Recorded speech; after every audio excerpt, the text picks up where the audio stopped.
guys, magmamarinate tayo ng tuna. So, dito, meron na tayong lemon juice or Philippine lime, ang tawag niyan sa English. So, lagyan natin ng konting asin. Konting paminta. Ayan. Tapos, 1 teaspoon, ng brown sugar. Tapos, ilagay na natin itong mga dahon ng laurel.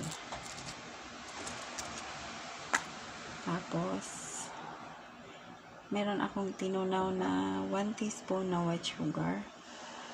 Yan. 1 teaspoon na white sugar yan, guys. Sayang kasi. So, bali 2 teaspoon na lahat ng sugar. Tapos, lagyan natin ng soy sauce.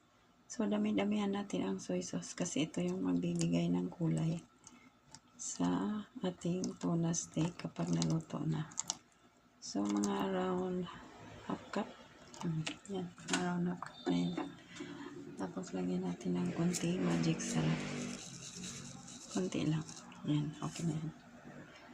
So, ang gawin guys, tunawin na natin. And then, ilublob na natin ang tuna. By the way guys, itong tuna na to tinusok-tusukan ko na sa tinidor para madali mapasok ang soy sauce.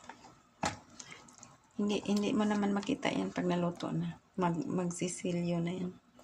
Pag naluto na. By the way guys, itong mga balat ng lemon, after 1 hour, tanggalin nyo na.